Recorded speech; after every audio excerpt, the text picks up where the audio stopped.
Réveille ton bise, tin tin tin. Réveille ton bise.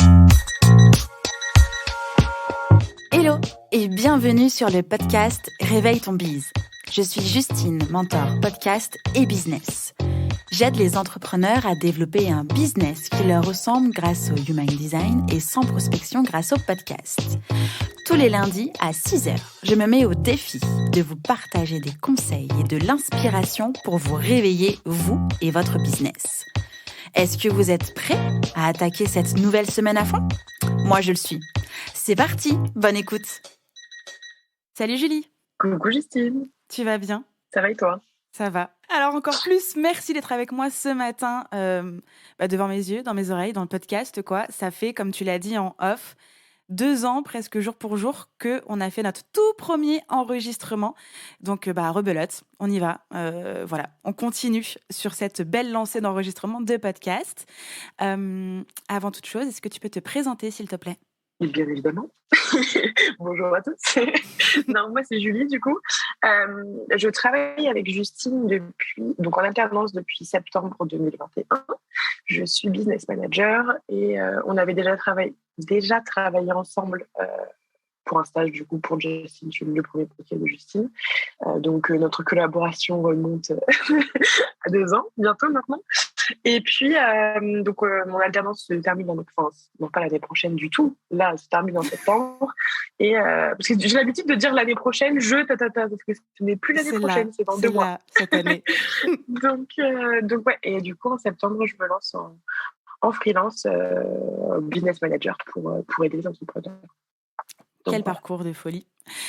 Justement, on va remonter un petit peu dans le temps et on va pouvoir partager à nos auditeurs et nos auditrices, en fait, le début, la naissance de notre amour de collaboration. Comme tu l'as dit, donc on a travaillé ensemble une première fois il y a 2 ans. Donc tu étais une de mes stagiaires à ce moment-là sur le podcast Justin Tune, donc mon premier podcast.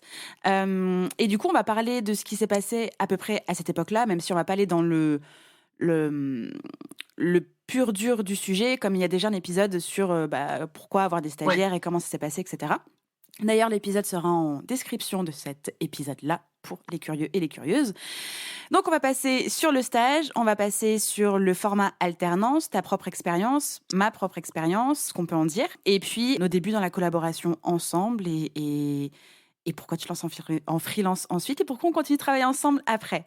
Ça te va comme programme ? Carrément. Cool, parfait. Donc, remontons dans le temps. Il y a 2 ans, tu cherchais un stage, je cherchais des stagiaires. Est-ce que tu peux rappeler quelle étude tu faisais à ce moment-là et pourquoi tu cherchais un stage ? Ouais. Alors moi, du coup, j'étais en licence média, culture et communication. Et du coup, à la fin de chaque année de licence, on faisait du stage. On avait le choix entre 2 à 8 semaines, il me semble. Et en fait, plein Covid. Juin 2020, c'était vraiment pas la période, quoi. Et à la base, j'avais un stage au festival de Carcassonne. Donc, j'étais trop contente de faire de la musique et tout. Covid oblige, plus de festival. Et donc, me voilà à chercher un nouveau stage, qui plus est en télétravail, du coup, puisque on était tous confinés et c'était un peu compliqué, quoi. Et donc, j'avais toujours voulu bosser de près ou de loin dans la musique, ou en tout cas avoir un secteur qui était autour de la musique. Et je cherchais c'était Irma à l'époque, mais je crois que le nom a changé de site. Maintenant, c'est le CNM. Maintenant, je crois que c'est... Ouais, c'est ça, CNM. Et donc, je cherchais, et là, je suis tombée sur une petite offre de stage pour un stage en assistant communication. Je crois que c'était le nom du poste. Et puis, j'ai postulé avec plaisir. Et je me rappelle d'ailleurs que à l'époque, je commençais déjà à chercher une alternance pour l'année d'après. Et je t'avais envoyé mon CV, j'avais fait un CV créatif avec une pochette d'album. Et je t'avais envoyé dessus avec écrit alternance et tu m'avais fait remarquer. Et je m'étais dit, oh mon Dieu, elle va jamais me prendre en stage, je lui envoie un truc qu'il faut pas et tout, j'étais trop mal. mais donc voilà, et on a eu un entretien ensemble, et c'est très bien passé. Et puis, on a commencé à bosser ensemble, quoi. C'est ça. Je sais pas ce que c'était de ton côté, quoi, mais moi, je vais le dire. je l'ai vu comme Vas-y. Moi, à cette époque-là, du coup, je cherchais à la base un ou une stagiaire pour pouvoir me seconder, m'épauler dans l'aventure Justin Tunes. Et à ce moment-là, j'avais beaucoup de rendez-vous visio, Covid oblige, je faisais 15 rendez-vous le mardi, 15 rendez-vous le jeudi de visio. Et en fait, je passais énormément de temps dans mon entreprise et pas disponible pour le stagiaire. Et en fait, j'ai eu peur. Je me suis dit, mais non, mais je peux pas accueillir un ou une stagiaire et laisser cette personne-là seule au monde en train de gérer Justin Tune, c'est pas possible. Et en fait, toi, tu as postulé avec Caroline et aussi Hugo, et il y a eu plein d'autres personnes qui ont candidaté. Et vous aviez eu chacun une façon de candidater qui était créative et différente et qui m'ont interpellée. Et surtout, vous aviez chacun des profils complémentaires. Et je me suis dit, en fait, méga cool. Le maximum qu'on peut avoir en stagiaire quand on est une seule personne, c'est 3. Je kiffe ces 3 profils. En plus, vous pouvez grave vous aider. Vous allez créer votre petite équipe. Au moins, vous ne serez pas tout seul. Moi, je serai totalement en confiance. Et puis, ça va bien se passer. Et en fait, ça s'est bien passé parce que finalement, j'ai fait un bon recrutement. Et te concernant, c'est vrai que ce CV créatif, même si c'était écrit alternance, ça m'a pas du tout choqué parce qu'en fait, ton CV était carrément canon, tu avais l'expérience et lors de l'entretien, ça avait hyper bien fité. Donc, c'était grave cool. Et en même temps, moi, c'était mes premiers recrutements, donc aussi ma première fois que j'apprenais, en tout cas que j'étais la première à faire passer des entretiens. Mes derniers entretiens d'embauche remontaient déjà à bien loin. Quand je cherchais moi-même, jadis, étant plus jeune, des stages ou une alternance ou un poste, tout en sachant que les derniers entretiens d'embauche que j'ai faits, je les sabotais moi-même parce que finalement, je voulais pas me faire recruter et que je voulais juste faire plaisir à Pôle emploi. Donc, j'avais pas vraiment je savais plus comment ça se passait, je savais pas comment est-ce qu'on drivait ça, tout ça. Et donc, moi, ce qui m'importait, c'était, je veux quelqu'un qui a envie d'apprendre et je veux quelqu'un qui soit autonome et je veux quelqu'un avec qui ça fit. Et donc, ça matchait avec vous 3 et ça matchait avec toi. Et donc, on est partis ensemble pour travailler pendant 2 mois. Comment ça s'est passé pour toi, ces 2 mois-là? Je pense qu'il y a eu plusieurs. Il y a eu plusieurs périodes. Euh, Ça s'est super bien passé parce que déjà, comme tu dis, que ce soit avec toi, Caro ou Hugo, ça se passe, on s'entendait tous super bien. Dès qu'il y avait besoin de quelque chose, on était tous là pour s'entraider et tout. Donc ça, c'était vraiment cool. Mais il a fallu, je pense aussi, gérer le fait que ça faisait quelques temps qu'on était en confinement, que le moral, ça n'allait pas de ouf, que surtout, on n'avait pas l'habitude de travailler de chez nous. Et du coup, dès que j'étais un peu tétanisée, j'avais ce réflexe de me refermer sur moi. Bon, ça n'a pas été ça tout le stage, hein, loin de là, mais il y a des moments où je me rappelle de discussions où je me sentais vraiment un peu... j'arrivais pas, quoi, et je n'osais pas en parler, c'était compliqué. Donc, ouais, il y a eu... Donc, le truc que je me rappelle le plus, c'est cette espèce d'entraide qu'on avait tous ensemble, le fait qu'on a beaucoup appris et qu'on a beaucoup suivi de formation et tout, donc ça, c'était vraiment top. Les petits downs où je me suis renfermée sur moi, mais ça n'a fait que me faire grandir parce que du coup, en parlant, je me suis rendu compte du souci et ça m'a permis de me débloquer. Et du coup, en parlant, je me suis rendu compte qu'il fallait parler pour gérer le souci et sortir de sa tête quand on panique et qu'on a peur de mal faire ou qu'on ne sait pas comment faire, prendre un problème, on ne sait pas de quel côté le prendre et du coup... c'était super intéressant pour ça. Donc, sur plein de points, je pense que ça a été très formateur, même si court. Je pense que c'est les 2 mois de stage qui m'ont le plus appris de tous mes stages. Cool, merci. C'est vrai que tu as parlé de formation et je tiens à rappeler aux personnes qui nous écoutent et qui ont peut-être 1,5 milliard,57 nombre de formations disponibles dans leur disque dur, dans leur serveur ou j'en sais rien. Si vous recrutez des personnes, n'hésitez pas à partager les formations que vous avez suivies parce que si vous êtes formé avec ce truc-là, c'est que du coup aujourd'hui vous l'appliquez et donc pour pouvoir transmettre votre façon de faire, votre expertise, rien de mieux que de pouvoir donner une formation en ligne que vous avez achetée. Et moi c'est ce que j'ai fait avec Hugo, Caro et Julie, c'est qu'en fait chacun avait un peu sa mallette de formation par rapport à leur mission et aussi par rapport à... Je me souviens que je vous aviez demandé... qu'est-ce que tu veux surtout pas faire? Qu'est-ce qui te fait flipper? Qu'est-ce que tu n'as pas envie de faire? Et chacun, vous avez eu une formation sur le sujet. Je me souviens que Hugo, il était passé en ads, alors qu'il voulait pas, alors qu'il était non, moi je veux faire que le site internet, machin. Caro, elle était passée en communication digitale. Et toi, je crois que tu avais eu des trucs genre C'était pas le PAO ou je sais pas quoi, ou je sais plus ce que tu avais eu? J'ai non, j'ai eu Pinterest pour Ah le oui, truc c'était que j'avais pas envie de Pinterest. faire. C'est vrai, Ouais, c'est vrai, voilà. Donc en fait, chacun avait son truc pour avancer, mais aussi son truc pour sortir, de leur zone de confort et pouvoir, ensuite reprendre l'école en disant: «Bah, en fait, j'ai appris plein de trucs et même des trucs, ils me sont pas proposés au programme et qui peuvent me servir plus tard». c'est clair. Après ce stage, qu'est-ce que tu as fait? Alors, donc du coup, comme je l'ai dit au début, je cherchais une alternance en même temps.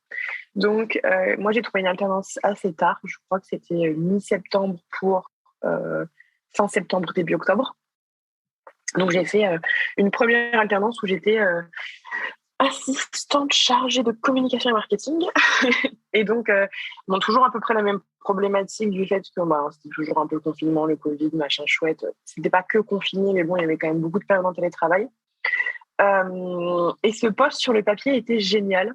J'étais trop contente. C'était encore une fois dans le milieu du divertissement. Donc, j'allais travailler avec de plus ou moins loin, mais avec des acteurs du divertissement, musique, sport, ciné et tout. Enfin, c'était grave intéressant.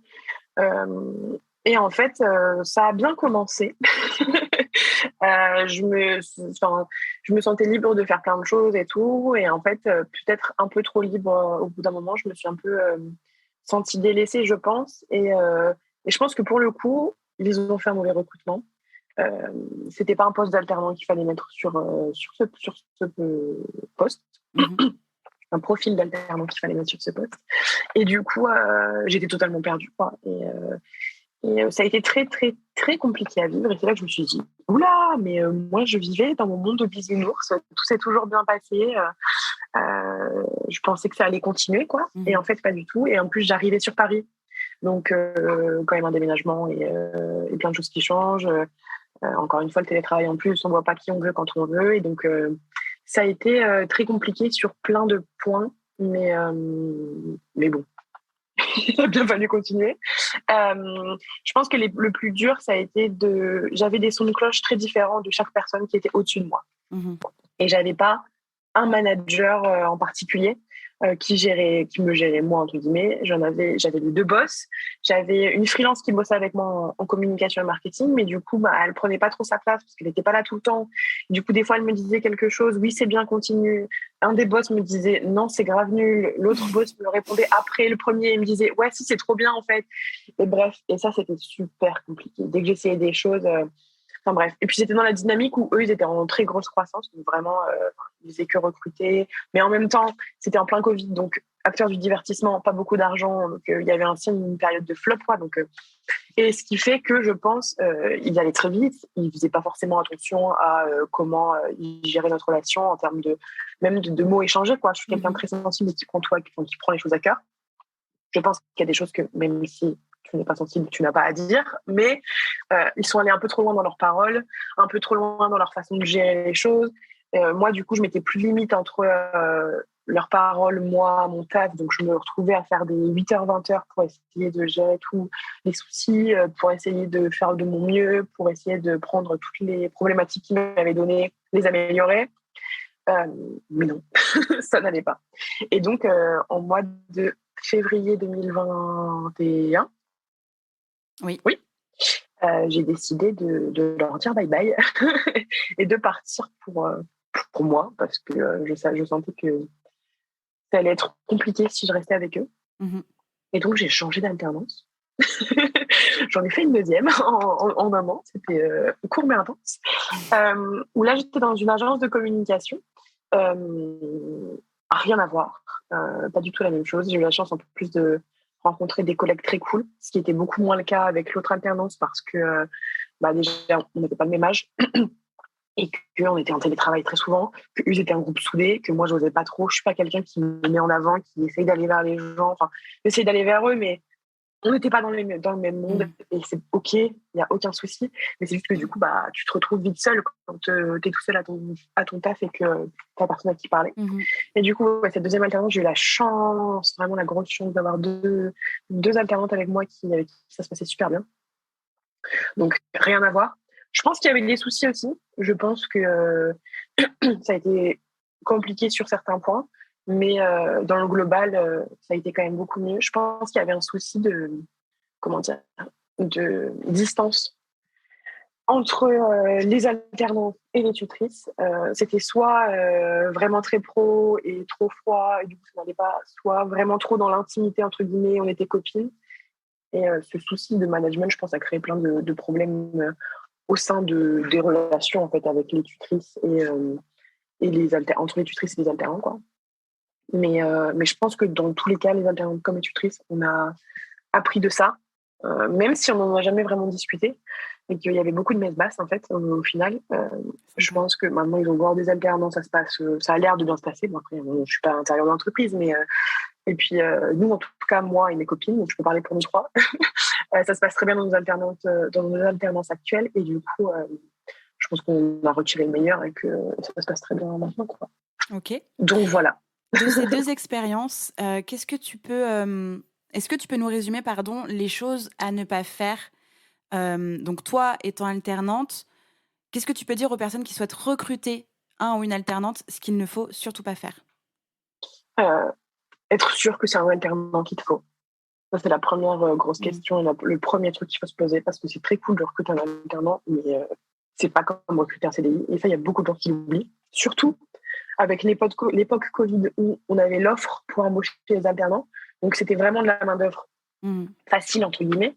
Je fais des gestes, mais les gens ne voient pas puisque c'est à l'audio. Elle a fait des grandes guillemets, mais avec des grands doigts qui bougent. Il n'y a que moi qui les ai vus. Oui, donc du coup, la main-d'œuvre facile, entre guillemets. Sauf que ce n'est pas forcément le profil dont vous avez besoin, surtout si vous êtes en gros développement et en grosse croissance. Sur un poste aussi large que chargé de communication marketing pour une entreprise de 40 personnes, par exemple. Donc ça, c'est la première chose à se poser comme question. Donc, première chose à ne pas faire, se tromper de statut pour la personne que vous embauchez. Ouais. Et puis, oui, de profil. Et ensuite, il y a la communication.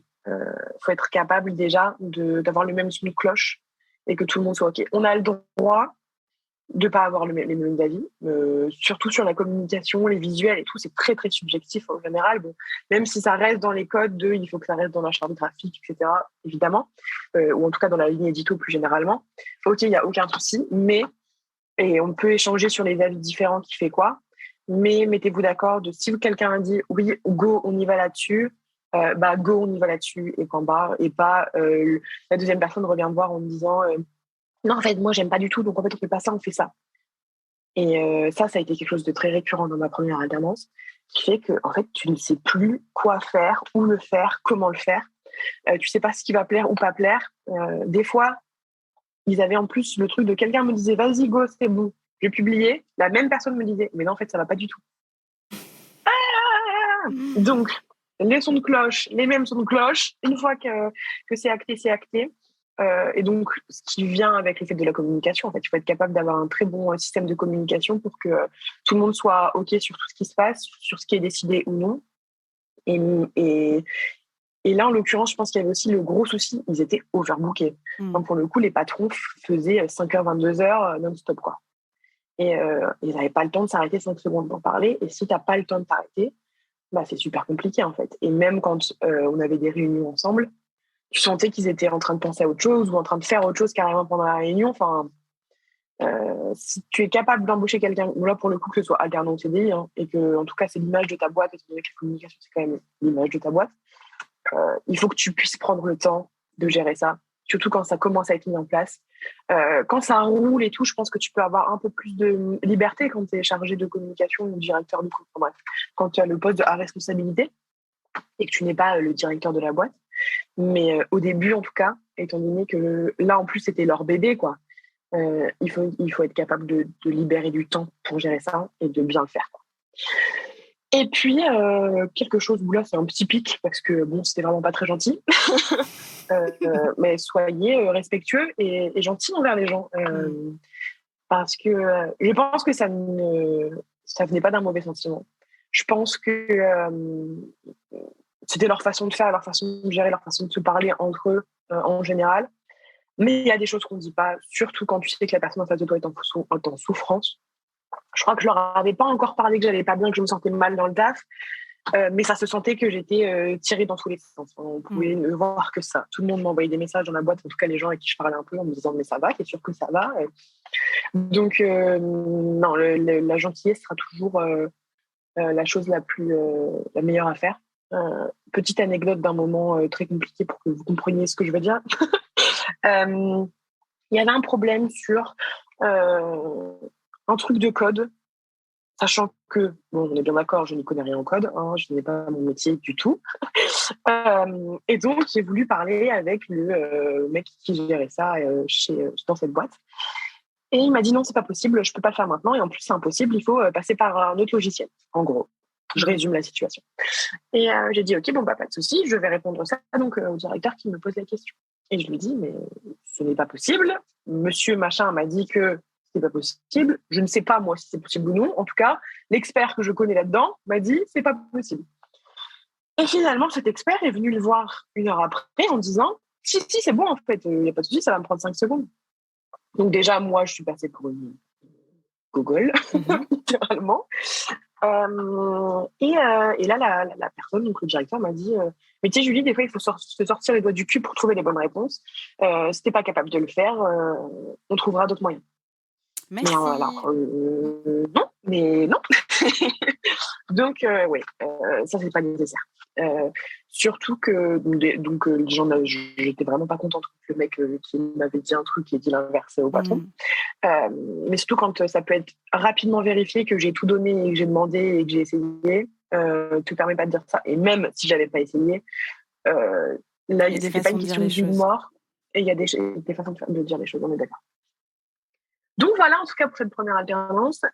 Et la deuxième, je pense que pareil, il faut être capable de comprendre que si c'est un alternant, c'est un alternant, que des fois il y aura des boulettes, que des fois il y aura de l'incompréhension, ou en tout cas du manque de formation, parce qu'on n'est pas encore totalement formé. Et que ça peut être récurrent parce qu'on ne fait pas attention et machin est chouette. Mais en tout cas, je pense que en l'occurrence, pour nous, on donnait tout ce qu'on avait et s'il y avait des boulettes, c'était pas volontaire et que du coup, les remarques et les façons de faire les choses pour nous reprendre, encore une fois, il y a des façons de le dire et il faut pas oublier qu'on est là pour apprendre, première chose. Ensuite, il y avait un peu cette question que j'ai dit tout à l'heure sur la distance que tu mets avec tes employés. C'est OK d'être copain-copine, entre guillemets, et de très bien s'entendre. C'est le cas avec nous, en tout cas. Et ça se passe très, très bien. Et c'est pas pour autant qu'on ne bosse pas. Mais dans ce cas-là, tu peux pas retourner ta veste et d'un coup être le patron méchant, d'un coup parler de choses intimes et te livrer sur ta vie. Et d'un coup, enfin, c'est pas possible. Il faut vraiment être capable d'avoir la même veste tout le temps.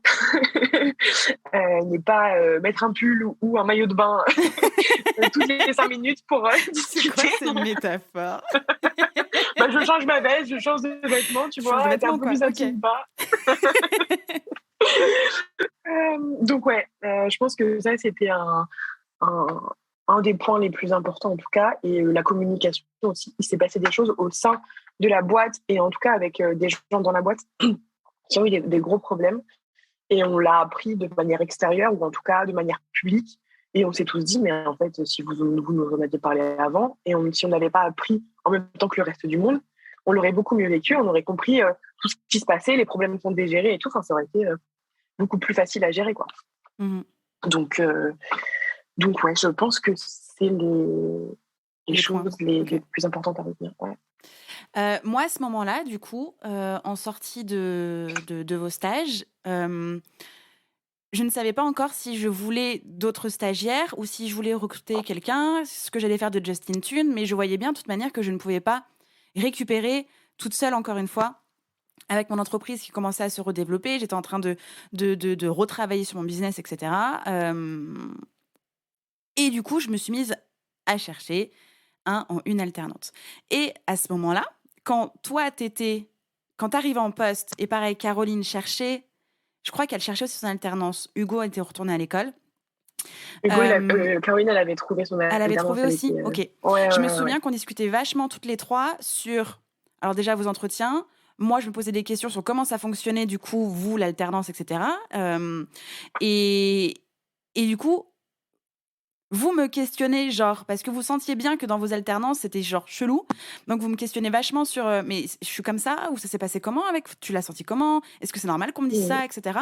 Et moi, pareil, je vous demandais à ce moment-là, comment est-ce qu'on recrute? Est-ce que je suis bien? Est-ce que vous avez bien travaillé avec moi? Qu'est-ce que je dois améliorer? Donc, en fait, de ce stage, je crois qu'on a tous, enfin toutes, et Hugo, appris. Et on a continué en fait nos échanges et l'apprentissage commun en fait où bah moi c'était la première fois que j'avais des gens autour de moi et toi t'allais arriver dans une alternance et d'aller avoir d'autres personnes et donc en fait moi je voulais m'assurer d'être quand même une bonne personne et j'avais très peur d'être ce que vous étiez en train de vivre dans votre alternance chacune parce que pareil aussi Caroline elle a été un peu lâchée dans le grand bain, elle a eu je crois que quelques jours d'onboarding, elle a récupéré un poste qui était un temps plein sur un profil qui aurait pas dû être un profil alternant. Enfin, sur un poste qui aurait pas dû être géré par un ou une alternance. Donc ouais, j'avais très peur aussi de chier dans la colle hein, et en fait de me voiler la face en disant mais Justine, tu es recrutée mais t'es pas capable, t'es juste un mauvais manager. Et donc en fait, on parlait vachement et c'est comme ça qu'en fait on a continué à garder le contact. J'étais au courant plus ou moins de ce qui se passait dans les entreprises actuelles quand tu partageais un peu le truc. Et quand moi, j'ai commencé à recruter, en tout cas à rechercher une personne qui allait pouvoir travailler sur le pôle communication marketing de Justin Tune. Donc, c'était fin 2020. Toi, tu te questionnais sur est-ce que je pars, est-ce que je pars pas, et je me souviens qu'on s'était dit est-ce qu'on retravaille ensemble ou pas, et on s'était dit non, il vaut mieux qu'on fasse chacune notre expérience, qu'on retente ailleurs, qu'on voit et on avisera. Mais déjà, on avait envie de retravailler ensemble. Mais c'est vrai que moi, si on avait retravaillé ensemble tout de suite, j'aurais pas appris ce que j'ai appris aujourd'hui. Et toi, peut-être que tu n'aurais pas appris non plus que. Et en plus, tu serais même pas devenu business manager puisque tu aurais été un truc sur un poste marketing communication. Oui. Totalement différent. Donc, du coup, l'histoire s'est déroulée comme elle devait se dérouler et on a pu apprendre chacune de notre côté. Moi, à ce moment-là, donc, je recrute une personne. Je raconte vraiment dans les détails tout ce qui s'est passé dans l'épisode avec Lauriane, qui m'a justement questionné sur mon premier recrutement alternant. Mais je vais quand même dévoiler quelques trucs ici. Donc, je fais passer des entretiens à 2-3 personnes. J'avais eu pas mal de candidatures. J'avais fait mon tri de candidatures, je fais passer des entretiens et sur ma top liste, il reste un garçon et une fille. Un garçon qui habite loin, qui a une carrière musicale et une fille qui habite à 1 heure de chez moi et qui est en études aussi management des entreprises culturelles ou je sais pas quoi. Je me souviens même plus ce qu'elle faisait. Mais bref, elle avait eu 3 ans, une licence de communication. Je préfère dire ça parce que c'était pas 3 ans. Bref, d'apprentissage, vu le niveau de la personne. Passons. Donc, je décide en fait de recruter la fille parce que plus un profil communication est plus proche de chez moi. Et en fait, ça s'est hyper mal passé. Ça s'est hyper mal passé, non pas forcément dans la relation, mais sur le recrutement. J'ai chié mon recrutement. Je me suis trompée sur le profil, j'ai pas osé faire passer de tests, j'ai pas osé mettre fin à la période d'essai, j'ai osé rien du tout en fait. Je suis restée dans ce truc parce que j'avais pas changé de posture sur la différence entre un stagiaire et un alternant. La différence est le stagiaire est là pour apprendre sur une courte durée. L'alternant, alors le stagiaire, si c'est une courte durée, notamment, il n'est pas rémunéré. Donc il y a aussi peut-être un peu moins de pression parce que pas de rémunération obligatoire. Et puis c'est sur des plus petites choses théoriquement. Tu recrutes pas un stagiaire pour gérer une boîte. Nope. Et l'alternant, en fait, c'est un vrai contrat. C'est un contrat à durée déterminée avec un engagement financier, avec un engagement légal qui tourne autour en fonction d'une convention collective. Coucou la prévoyance, coucou la mutuelle. Bref, il y a plein de choses à voir. Et en fait, j'avais pas pensé à tout ça. J'étais restée sur le modèle, elle est là pour apprendre. Sauf qu'en fait, c'est aussi une employée, elle est là pour apprendre, mais aussi appliquer et progresser et faire tourner le délire, quoi. Et en fait, ça a été 6 mois de calvaire. Beaucoup pour moi. Et là où j'ai fait aussi une belle erreur, c'est qu'en fait, j'ai pas osé lui dire à quel point ça allait mal. Et j'ai pris sur moi parce que de correction en correction, je faisais des choses, je disais non, regarde, non, regarde, non, regarde. En fait, c'est toujours les mêmes erreurs. Au bout d'un moment, j'étais fatiguée. Je me suis dit, mais à force de lui dire non, non, non, c'est pas bon, elle pétait une durite en fait. Elle va me dire que je suis minable, je vais passer pour une méchante, elle peut pas progresser. Donc j'étais plus dans le regarde, c'est pas bon, mais regarde, c'est pas bon, mais je t'encourage. Mais du coup, ça rentrait pas.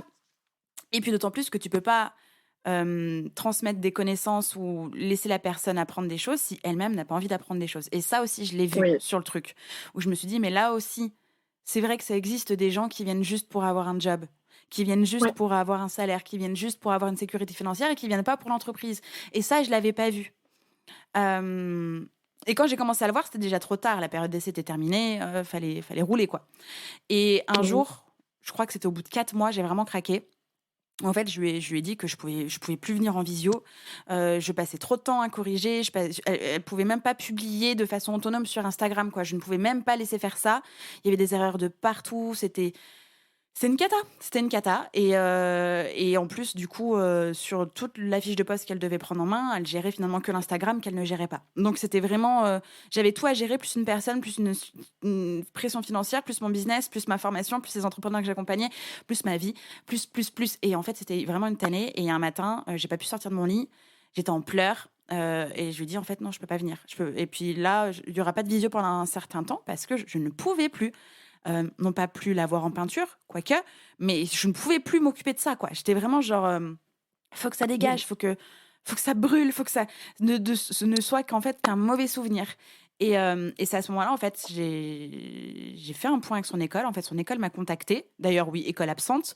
Ça aussi, quand vous recrutez Oui, des alternants, essayez d'avoir un point de contact avec l'école parce que souvent, eux ne cherchent pas à ce que l'alternant apprenne et soit bien dans l'entreprise, cherchent juste à remplir leur salle de cours et à avoir les financements des OPCO. Et ça a été le cas, et c'est aussi un peu le cas avec ton école actuelle, Julie. oui, mais c'est Euh, le cas avec énormément d'écoles, hein. ouais, Je pense que c'est général. Mm. mais du coup, essayez d'avoir vraiment un point de contact, une personne qui est responsable de la pédagogie ou je sais pas, une personne à qui vous pouvez échanger, que ce soit par mail ou par téléphone, simplement qu'une personne attitrée. Nous, avec ton école, Julie, il n'y a personne. Et on n'avait même pas la bonne adresse mail. Enfin, c'était une cata. Et ben, avec l'autre alternante, en fait, la responsable pédagogique était partie. Elle n'avait pas été remplacée pendant 4 mois. Et en fait, la nouvelle m'a contactée pour se présenter. Et j'étais même pas au courant qu'il y avait personne. Et comme c'était mon premier recrutement, je ne savais même pas que ce poste-là existait. Je n'avais rien eu comme info, quoi. Et donc, cette personne me contacte, et là, je déballe. Je dis non, en fait, ça va pas. Elle me sent bien au bout du rouleau, quoi. Et donc, elle me dit bon, bah, ok, on va voir ce qu'on peut faire, etc. Faut en parler avec l'alternante. Et donc, on a commencé un peu à en discuter, et on a convenu à faire une rupture à l'amiable qui n'était pas tant à l'amiable que ça, dans le sens où, en fait, il y avait une date qui était validée, puis finalement, ça a été dévalidé, et puis, etc., etc. Et en fait, il a fallu que j'arrête Justin Tune pour ne plus avoir de poste pour cette personne-là. Et surtout, de toute façon, je ne voulais plus m'occuper de quoi que ce soit. Je ne pouvais plus. C'était vraiment. Je ressentais trop de colère et de frustration et Mhm. de fatigue pour pouvoir continuer à gérer et l'alternante et le podcast. Et je ne voulais plus. Et donc, nous, Julie et moi, nous, on échangeait dessus. Et je me souviens que je vous demandiez à Caro et à toi. Mais est-ce que c'est normal que ça se passe comme... Et comment est-ce que je peux lui dire, et etc., etc. Et au départ, vous m'encouragiez vachement dans le sens, mais non, mais tu peux lui dire, mais non, mais ça va aller. Puis à un moment donné, vous étiez genre, non, mais en fait, elle veut pas. Non, mais plaque l'affaire, Oui, Justine, c'est pas toi. C'est pas toi. et, ouais. Et Et c'était ça dur me... parce que, petit point, du coup, quand tu parles de ça, euh, on savait qu'avec toi, ça se passait bien et que nous, on aurait tué, entre guillemets, Guillemets. pour être à sa place et pour être dans une alternance où on se sentait bien et avec qui ça se passait bien, tu vois. Et du coup, savoir que quelqu'un qui ne méritait pas, entre guillemets, je sais pas si elle le méritait, si c'est un problème de maturité, de compétence et tout, bref, mais dans le sens où elle ne mettait pas du tout du sien, c'était super compliqué pour nous au début parce que déjà on voulait la défendre parce qu'on s'est dit ça se trouve elle vit la même chose que nous mais elle Mhm. veut pas en parler machin chouette et en fait plus tu nous en parlais plus on se disait oui non mais là, en fait c'est juste qu'elle veut pas y mettre du sien et du coup c'était trop dur pour nous parce qu'on se disait bah en fait moi j'aurais trop aimé faire ça à la place et je peux pas le faire et elle saisit pas sa chance quoi. C'est ça. Et du coup, en parallèle, bah, moi, j'étais trop triste aussi surtout pour toi, Caro, ça allait un petit peu mieux. C'était Ouais. pas aussi la cata que toi. C'était pas l'emploi où elle se sentait bien, ou en tout cas, bref, c'était pas fifou non plus.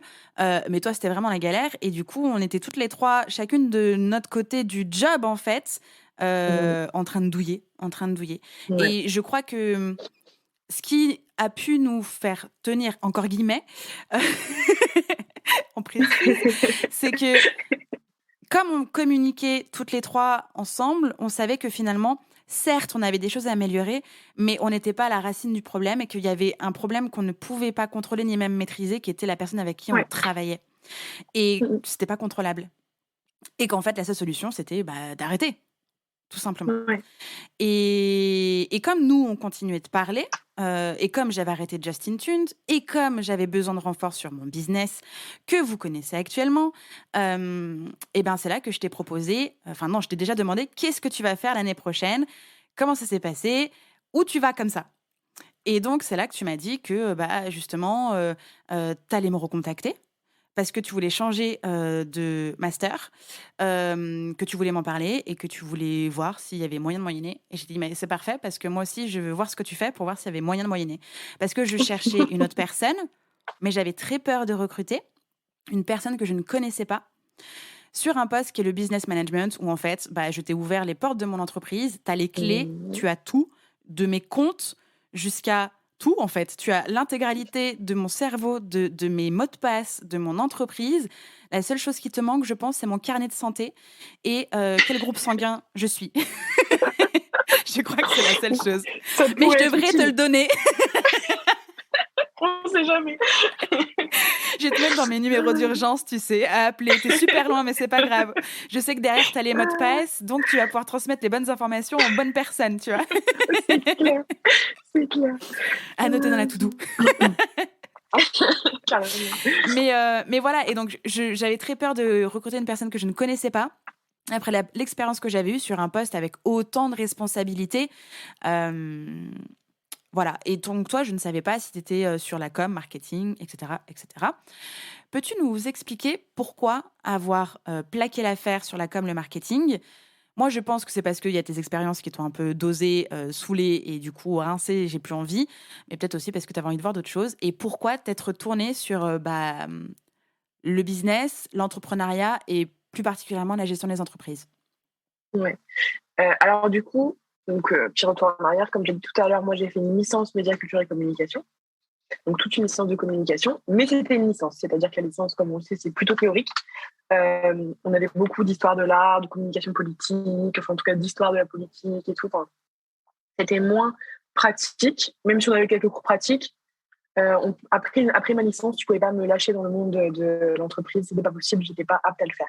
Mais on avait quand même eu la chance d'avoir du coup des stages à chaque fin d'année, ce qui fait que j'avais quand même un petit peu des petites bases sur un peu plusieurs choses, quoi. Et puis, à la fin de cette licence, du coup, je suis allée en master dans une école de publicité / communication, en master planning stratégique, brand content et je sais plus quoi digital. Bref, en gros, c'était de la stratégie, du planning stratégique, qui est donc tourné à la base vers les agences. Mais moi, j'y allais justement pour la stratégie, le côté brand content et on va dire la communication plus globale. Et du coup, me tourner vers la stratégie. C'est important puisque ça va avoir un sens avec ce que je fais maintenant. Et en fait, à la fin de enfin, pas à la fin, mais pendant cette 4e année de communication encore, je me suis dit, mais je pense que j'ai fait le tour en fait. C'est super d'avoir un diplôme.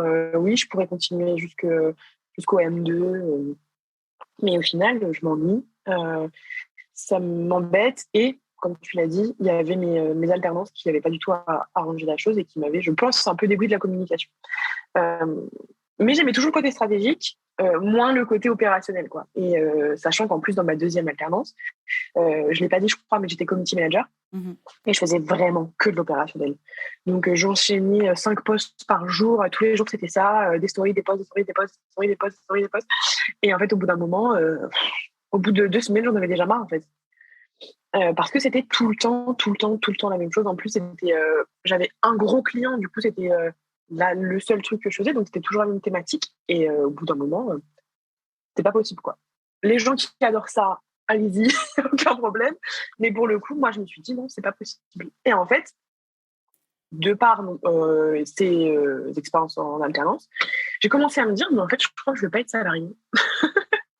En fait, je crois que j'ai pas envie de faire ça et j'ai pas envie de ressouffrir, entre guillemets, comme je l'ai fait avec mes autres alternances. Et du coup, je me suis ouverte à l'entrepreneuriat et je me suis dit, OK, mais qu'est-ce que je pourrais faire? J'en ai aucune idée. Vraiment, je ne savais pas du tout.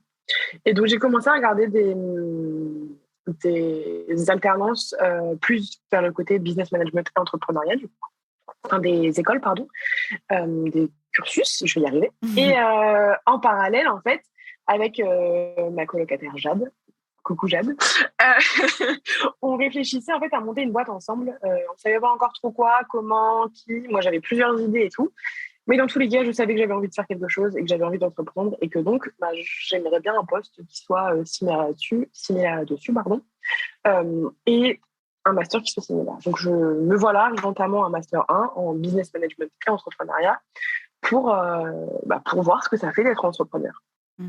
Au final, mon master, c'était pas exactement ça à quoi je m'attendais. Mais bon, il a bien fallu faire avec. Et à côté de ça, je savais pas trop ce que c'était le business management au final. J'ai dû me renseigner sur Internet, on a eu des conversations avec Justine. Et du coup, elle m'avait dit, moi, ce serait plutôt un business manager que je chercherais. Regarde les missions. Moi, j'avais regardé de mon côté. Et c'était des missions qui, en plus, collaient avec l'idée de moi ouvrir mon entreprise, puisque c'était des missions qui me montraient un peu ce monde-là, de l'entrepreneuriat, de comment gérer une boîte. Et c'était super intéressant pour moi. Donc on a validé les missions ensemble. Je me rappelle, on s'est appelés. Je t'ai donné, moi, ce que je pensais qu'elle allait être l'émission, quoi, de business management. Toi, tu m'as dit ce dont tu aurais besoin. Et puis, on s'est dit, let's go, quoi. Et donc, j'ai adoré, de A à Z. Je me suis rendu compte que, du coup, finalement, c'était totalement ça que j'avais envie de faire, en tout cas pour l'instant en freelance, même si ça se trouve demain, je lancerai une entreprise de tapis avec Jade, mais pour Mais tu t'occuperas de la ce n'est gestion. pas le cas. Oui, exactement. Ah oui, je ne ferai pas les tapis, je lui laisse cette partie. Mais ouais, donc du coup, je me suis rendu compte que vraiment, c'était un truc qui m'intéressait énormément, qu'aider les entrepreneurs à structurer leur boîte, à en fait, faire en sorte qu'ils grandissent en tant que structure et qu'entreprise, et qu'ils aient une vision claire et surtout, en fait, pour pouvoir piloter, littéralement, c'est le terme, correctement leur entreprise, clairement, quoi, et simplement, et sans prise de tête. Même s'il y a quelques prises de tête de temps en temps, pas que l'administratif. Mais ouais, et donc du coup, j'ai répondu à la question. Oui, j'ai répondu à la question pourquoi j'ai arrêté la com. C'est vrai que moi, j'avais besoin d'un profil comme le tien, déjà parce que en plus on avait travaillé ensemble, donc je savais qu'on s'entendait bien et ce que tu pouvais faire. D'autant plus que au départ, je t'avais dit, mais là, du coup, il y a quand même de la com, il y a quand même de la strat, parce que on va être toutes les deux à bord de tout ce que j'ai créé. Et mon Dieu, que j'avais créé un fucking bordel. un monstre qui roulait plus vite que la lumière, sans nous, sans moi, sans tout seul. Vas-y, ça va. Voilà. C'était livré à mon entreprise, c'était livré à elle-même. Voilà. Et moi, je courais derrière, genre, ok, je commence par quoi? Qu'est-ce que j'ai fait? Voilà. Ça brûlait autour, mais c'est ça. Donc, je savais pertinemment que j'avais besoin d'une personne qui allait pouvoir m'aider à éteindre les incendies. À éviter que j'en recrée de nouveau, parce que quand tu as un cerveau créatif, un profil créatif, et que tu es autodidacte et que tu apprends tout le temps plein de choses par toi-même et que tu expérimentes tout ce que tu veux transmettre derrière, en fait, presque j'aurais pu créer une formation de permaculture ou je sais pas, tu vois, presque j'aurais pu faire tout et n'importe quoi. Donc, tu as été là pour... Enfin, en tout cas, je voulais que tu sois là pour que tu m'aides à structurer tout le délire et à avoir une vraie ligne directrice. Et puis surtout, parce que j'avais, et j'ai toujours confiance en toi, j'ai pu te montrer à quel point les chiffres et moi, c'était pas possible. Alors, non pas que c'était pas possible, c'est juste que je suis dyscalculique et que du coup, c'est mon cerveau qui a décidé que c'était pas possible. Et en tout cas, ça m'avait créé énormément de blocages et de croyances de comme je ne comprends pas les chiffres et que je ne peux pas aller plus loin que la table de 2, en fait, je ne peux pas gérer mon entreprise. Donc, je ne regardais pas mes chiffres. Donc, j'avançais à l'aveugle. Voilà, donc je savais exactement ce que je voulais. Et puis, évidemment, il y avait quand même de la com à faire en opérationnel parce que je gère toujours le podcast Réveille ton bise, et la newsletter et ce qui se passe sur le site internet. Mais il y a des réseaux sociaux et il y a des séquences mail, il y a plein de choses et il y a des gens qu'on a en formation et énormément de choses visuelles quand même à faire. Et je ne pouvais pas tout faire. Donc, tu es venu aussi m'épauler là-dedans. Et comme je savais que tu avais déjà baigné dans ce jus, c'était aussi totale confiance. Où je savais que je n'avais pas besoin de te former sur les techniques de communication, comment faire un post Canva pour ensuite aller sur Instagram et une stratégie du hashtag. Tu gérais la fougère dessus, quoi. Donc, c'était bon. Je pense que déjà, on a eu de la chance de se retrouver sur cette alternance parce qu'on était toutes les deux perdues et comme des petits chiots éclairés sur la route par des phares qui flottaient sur nous. Et on s'est sauvés mutuellement dans le sens où on s'est permis d'avoir une bonne expérience en alternance et de reprendre confiance en le tuteur et l'alternant, quoi. La tutrice et l'alternant. Et ça a été... je pense que toi, tu n'aurais pas repris quelqu'un d'autre et moi, j'aurais beaucoup de mal à rechercher une alternance après tout ça. Ouais, c'est vrai. En fait, j'avais pas du tout envie de rechercher une alternance. C'est-à-dire que... Et en plus de ça, je pense que j'aurais pas trouvé l'alternance que je voulais et vraiment ce que je voulais faire, quoi. Parce que des online business managers en alternance, je crois qu'il ne doit pas y en avoir beaucoup. Je pense que je suis sur ce poste la seule et unique, quoi, tu vois. C'est vrai, et donc, du coup, c'était... on s'est trouvés là-dessus et c'était super cool. Et l'onboarding, en fait, tout s'est fait tellement naturellement. Je pense que c'est un des points positifs qui fait que toi, tu avais la possibilité de me dire tout ce que tu avais à me dire, de me parler de tes peurs et de ce qui se passait, de ce dont tu avais envie et en général, parce qu'on avait créé une relation qui était très cool, quoi. Et moi, j'étais capable de te dire, là, je suis pas très sûre de ce que je fais, là, je sais pas trop où je vais, là, il faut d'abord que je me forme avant parce qu'en plus, j'étais novice, quoi. Pour le coup, sur ce poste, je n'avais aucune expérience, quoi. J'essayais, je touchais un peu à Notion parce que je l'avais utilisé dans ma première entreprise en alternance. Du coup, j'avais des petits trucs. Je me rappelle que je t'en avais parlé une fois. Tu m'as dit, ah, c'est quoi ça? C'est sombre comme truc et tout. Et tu t'étais mis après. C'est trop rigolo.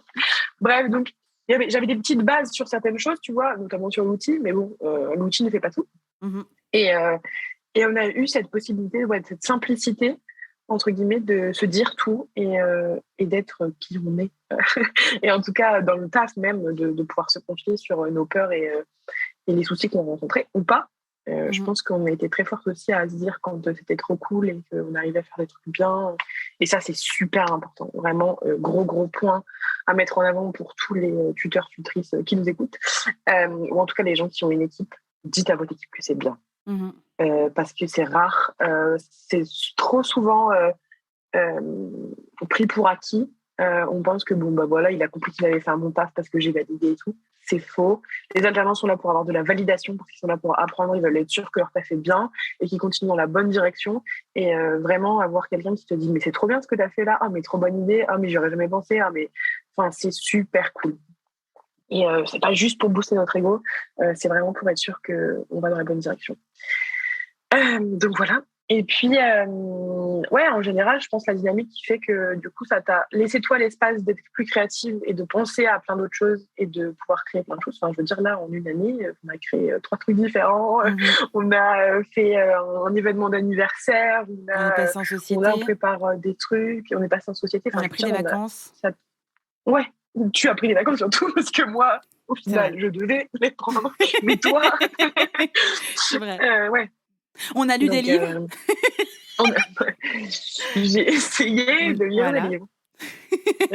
Tu sais que tu dis ça, il y a les 3 livres qui sont en face de moi en plus. Mais oui. Non, mais du coup, ça nous a permis quand même d'avoir de la liberté dans ce qu'on faisait. Moi, de pouvoir tester des trucs et voir s'il y a des trucs qui fonctionnaient.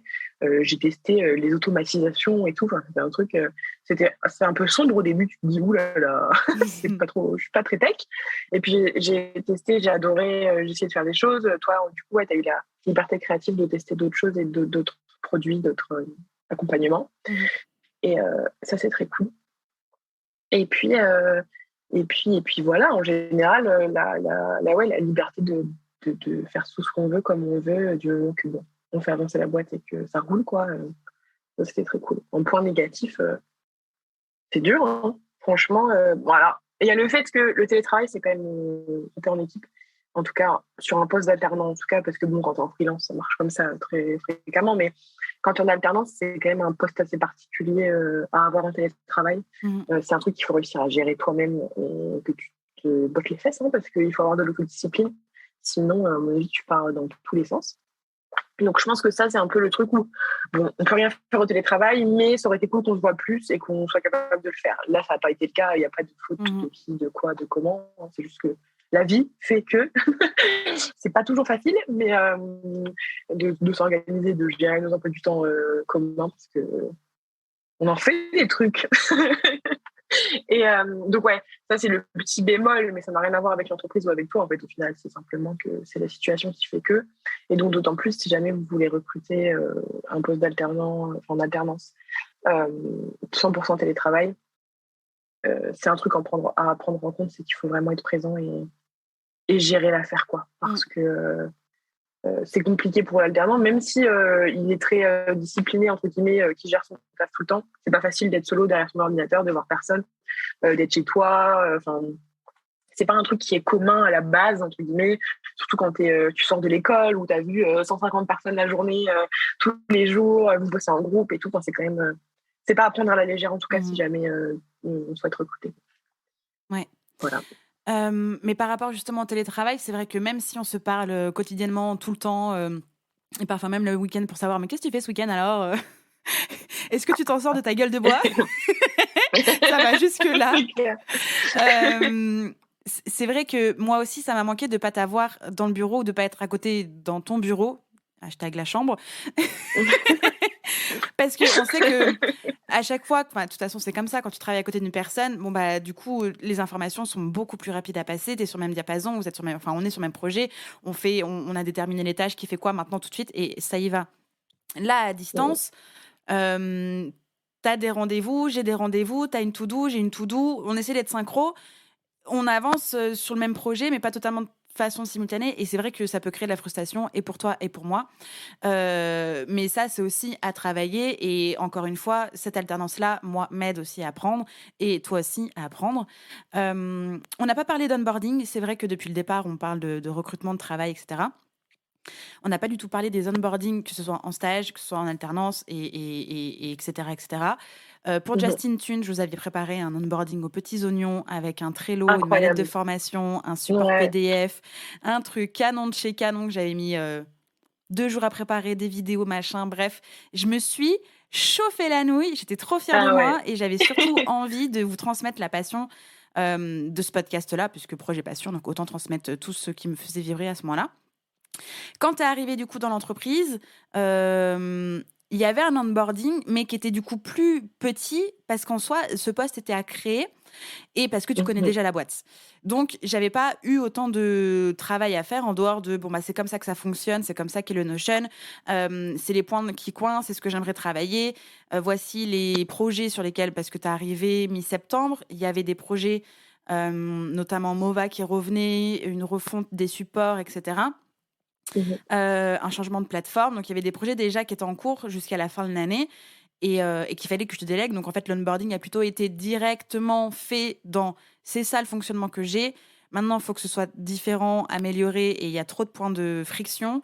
Et c'est sur ça que je travaille actuellement et c'est sur ça que j'ai besoin de renfort.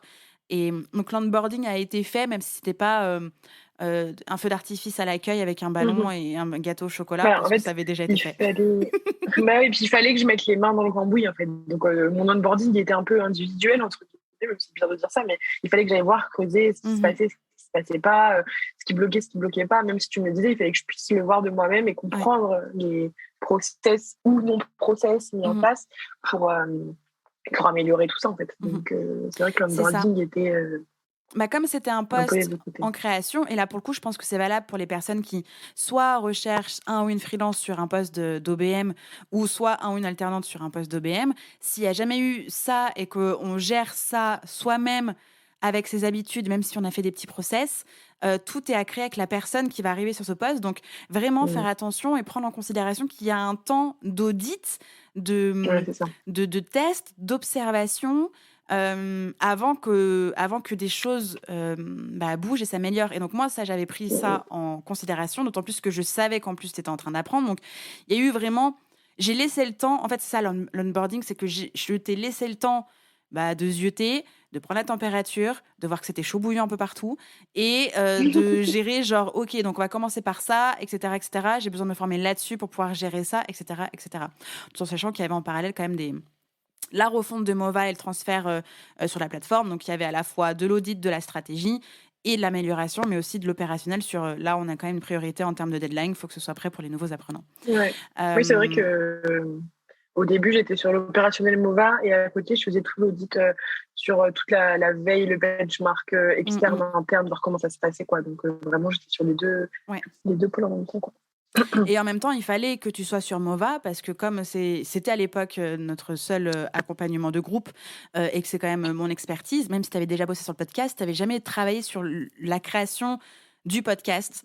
Et du coup, pour que tu puisses savoir de quoi je parle et avoir une stratégie aussi sur le sujet, apprendre ce que c'est en fait et donc suivre MOVA. Donc à la fois, tu l'as suivi, tu l'as repimpé, tu l'as transféré de plateforme.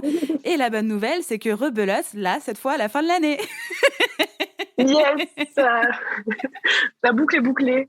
Voilà, on prend les mêmes et on recommence. Oui, il y a une refonte de MOVA qui est en gestation dans mon cerveau. Et du coup, il y a aussi un changement de plateforme qui arrive pour la session de février. Donc, projet de fin d'année, début d'année prochaine. Mais voilà, l'onboarding n'est pas forcément genre je donne un super PDF et une vidéo, je sais pas quoi. C'est aussi laisser le temps à la personne de regarder, d'apprendre, de jauger, de tester, etc., etc. On peut pas on peut pas avoir une personne tout de suite qui ne connaît pas l'entreprise, qui ne connaît pas le fonctionnement de la mission, commencer tout de suite maintenant. Il y a forcément une étape de prise en main et ça, faut vraiment le prendre en considération. Totalement. Et puis là, quand on est du coup transition sur la période de recrutement, moi je sais que pour le coup, c'est un truc qui me tient vraiment à cœur de faire en sorte que tout se passe bien, que les candidats se sentent bien, que la personne qui sera là se sente bien. Et c'est un direct reflet de ce que j'ai vécu avant, quoi. Mais je pense que il se passe plein de trucs dans la tête des alternants, il se passe plein de trucs dans la tête de tout le monde. Si on peut faire en sorte que l'expérience se passe bien pour tout le monde et que ce soit agréable et que qu'ils vivent aussi bien leur alternance que je le vis actuellement, c'est trop cool, quoi. Complètement. Parce que c'est vrai que du coup, pendant ton alternance dans l'entreprise, et comme ça faisait aussi partie de ton programme et notamment des missions d'une OBM, de gérer en fait des recrutements pour soutenir le besoin de l'entreprise. Donc, tu as fait un premier test fail avec un premier stagiaire. Pas fail, mais un premier test, petit brouillon, genre on voit comment ça se passe. Et en fait, ce qui a été intéressant, c'est que moi, il a fallu que je change aussi de rôle et toi que tu changes aussi de rôle. C'est qu'en fait, à la base, c'était toi et moi. Et même s'il n'y a pas d'échelon entre toi et moi, dans le sens où moi, je pars du principe, et ça a toujours été le cas depuis le début de notre collaboration il y a 2 ans, c'est on est dans le même bateau, certes, t'es salarié, mais on est là pour quand même faire avancer le bateau. Et en fait, je ne suis pas ta patronne, je suis ta collaboratrice, t'es la mienne, et on avance ensemble vers une vision commune, tu vois. Là, il a fallu que je change, parce que du coup, alors, pas que je change, genre je deviens un grand méchant loup, mais que je me retire un peu de cette posture, je suis collaboratrice de tout le monde, et plutôt que je te laisse gérer le management, et que je te laisse prendre ce rôle de tutrice, en fait, que moi j'avais avec toi, pour que tu puisses du coup recruter et gérer un stagiaire. Donc, première expérience stage, ça va, sympa, mais pas hyper abouti. Deuxième expérience stage, là, tu as pris ton rôle à fond, donc tu t'es occupé du recrutement. Alors, fiche de poste, recrutement, onboarding, gestion, suivi, validation, demande de l'alternante, demande de la stagiaire, etc. etc. Et tu as géré ça comme une chef pendant 2 mois. Et moi, j'ai pu profiter de mes vacances, de mon Covid et de mon dos bloqué sereinement. Yes, voilà. C'était vraiment le meilleur moment, quoi. Ouais, ça. C'est ça. Non, franchement, pour le coup, très bonne expérience. J'étais trop contente que c'était comme ça. En plus, la stagiaire était tout ce que je voulais, quoi. C'est-à-dire que elle cherchait à comprendre, elle cherchait à apprendre. Elle était opérationnelle quand je lui expliquais quelque chose, c'était direct changé. J'ai toujours essayé d'être là. Enfin bref, c'est un travail. Et pour le coup, ça, c'est un truc à pas négliger. C'est trop cool d'avoir des alternants, mais il faut savoir manager et il faut être là pour pouvoir manager. Tu gagnes du temps, mais t'en perds. Donc, il faut avoir ça en tête. Et une des problématiques avec toi, ta première alternance, c'est que tu as perdu du temps, quoi. Tu n'as fait que perdre du temps. Et donc, oui, il faut quand même avoir en tête que même si c'est un bénéfice sur le long terme, il y aura un peu de temps perdu, même si moi je trouve pas que c'est du temps perdu, mais en tout cas du temps qui sera pas passé à faire vos autres tâches pour gérer le stagiaire, l'alternant, Mm. n'importe qui collabore avec vous. Mais ouais, pour le coup, ce stage, j'ai vraiment apprécié, c'est vraiment bien passé. Et je pense que Céline, coucou, ça s'est bien passé pour elle aussi. En tout cas, j'espère, mais je pense, vu les retours. Et donc, ouais, franchement, c'était très cool comme première expérience. Et là, l'alternant, du coup, c'est sur un niveau supérieur, entre guillemets, parce que le process de recrutement est un peu plus long, il y a un peu plus de choses à faire, il y a un peu, enfin, mais nous, on voit la chose un peu différemment.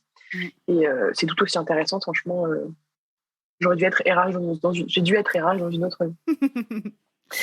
Mais, Parce c'est très que cool. c'est vrai qu'on l'a pas vraiment clairement dit, mais actuellement, au moment où on enregistre, on est en train de faire passer des entretiens de recrutement pour, du coup, c'est que des filles là qu'on passe en entretien, pour une future alternante sur le poste du coup de communication et marketing de l'entreprise. Donc à la fois, c'était waouh, on remet quelqu'un sur ce poste qu'on ne connaît pas, alors que c'est la partie visible de l'iceberg, c'est l'image de l'entreprise.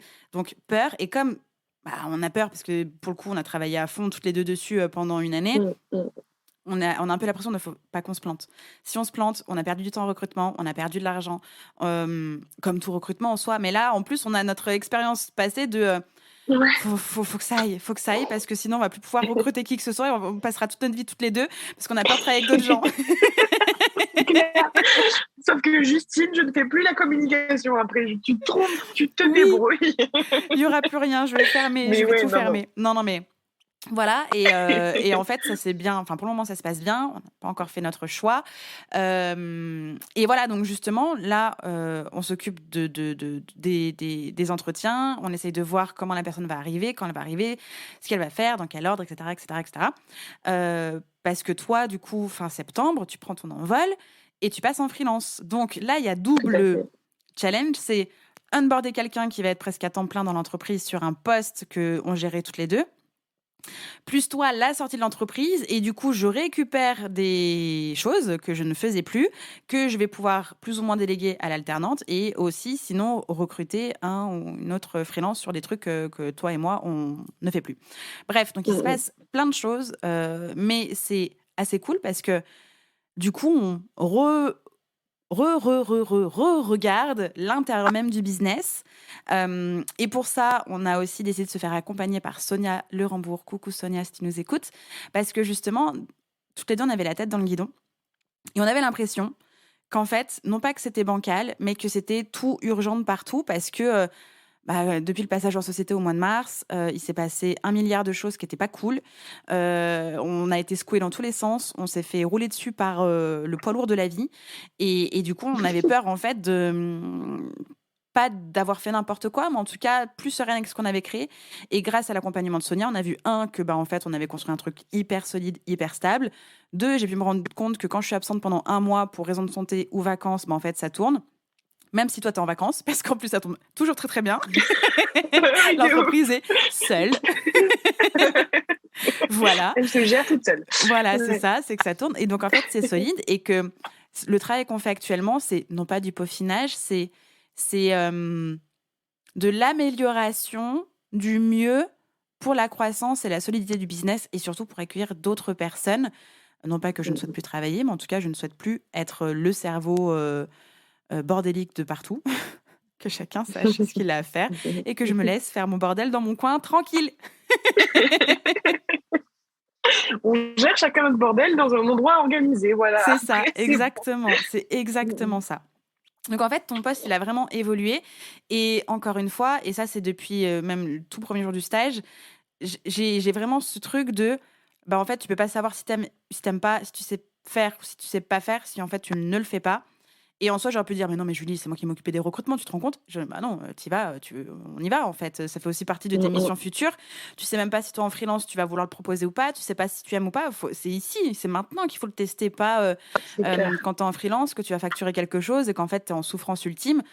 vaut mieux souffrir en alternance, on réajuste et on est là pour apprendre, toi et moi, que toi, dans ton entreprise toute seule, genre, j'ai proposé ça et ça va pas du tout, je me sens pas bien de faire ça, etc., etc. Donc, en fait, comme à chaque fois, je t'ouvre les portes d'un laboratoire et on a le droit de se planter, on est surtout là pour apprendre.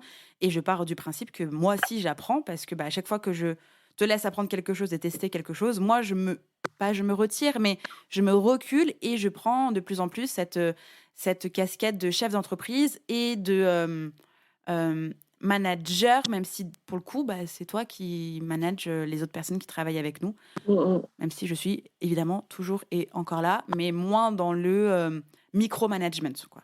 Voilà. Exactement, tu m'as retiré le mot de la bouche. Ouais, non, franchement, ça, je pense que cette année a été très bénéfique pour nous deux sur plein de trucs. On a appris plein de choses. Même pour la boîte, en fait, au final, il s'est passé plein de choses. Et j'espère que ça va continuer comme ça. C'est à la fois excitant et à la fois un peu stressant parce que du coup, on n'est plus à temps plein ensemble. Et en même temps, tu récupères tes affaires, entre guillemets, et moi, je récupère mes affaires, entre guillemets, tout en continuant de travailler ensemble. Mais je sais que je ne serai plus ton unique amour entrepreneurial. Tu auras ta propre entreprise que tu dois kiffer et d'autres entreprises à accompagner. Mais j'espère rester the only one. T'inquiète. J'en parlais hier avec Lauriane en rendez-vous et elle disait vraiment, si ça n'avait pas été pour bosser avec toi, je pense que j'aurais jamais pensé à faire freelance, je ne me serais jamais lancée après. C'est notamment parce que déjà, 1, je te vois faire et que je vois comment tu gères. 2, j'ai pu tester toutes les missions que j'ai envie de proposer après. Et 3, je vois que c'est possible et qu'on peut être bien entouré et qu'il y a des gens très cool et que ça peut bien se passer, quoi. Alors que je pense que ça peut faire peur à l'entrepreneur parce que tu te lances dans le grand bain, quoi. Et là, au moins, j'y vais, je pense, il y a toujours un peu de stress parce que mon deuxième prénom, c'est Stress, mais j'y vais beaucoup plus sereinement que ce que j'aurais pu faire. Merci pour cette heure passée en ta compagnie et j'espère évidemment que tout ce qu'on a raconté vont aider les personnes à recruter ou en tout cas à collaborer et comment collaborer et surtout ce qu'il ne faut pas faire quand on collabore et bref, à se sentir mieux dans leur bise et avec leur équipe parce que nous, c'est ce qu'on aime faire entre nous et c'est ce qu'on aime faire avec les entrepreneurs qu'on accompagne et chacune avec nos expertises du coup, moi dans l'entreprise et toi dans ta future et voilà. Merci beaucoup Julie pour tout ça. Merci à toi, j'ai adoré raconter ma vie, c'était trop bien et mon expérience en tout cas, donc ouais pareil, j'espère que ça aidera du monde et qu'il y aura que des alternants et des tuteurs heureux. C'est ça, complètement. Tu reviendras du coup quand tu seras lancé, quand tu auras envie de parler tous les ans. Un coup de pression. Tous les ans, on prend rendez-vous du coup entre le mois de juin et le mois de juillet l'année prochaine pour un nouvel enregistrement. Ça marche. Ok. Parfait, ça me va. Merci Julie et du coup à tout de suite sur WhatsApp. Merci à toutes. J'espère que cet épisode vous a plu. N'hésitez pas à partager le podcast à une personne qui veut aussi se réveiller avec vous. Retrouvez l'ensemble des informations et des liens en description de l'épisode ainsi que sur le site internet www.justinarma.com. Si vous avez des idées, des suggestions, ou si vous avez juste aimé cet épisode et que vous voulez me le dire, direction Apple Podcast pour laisser un commentaire et des petites étoiles.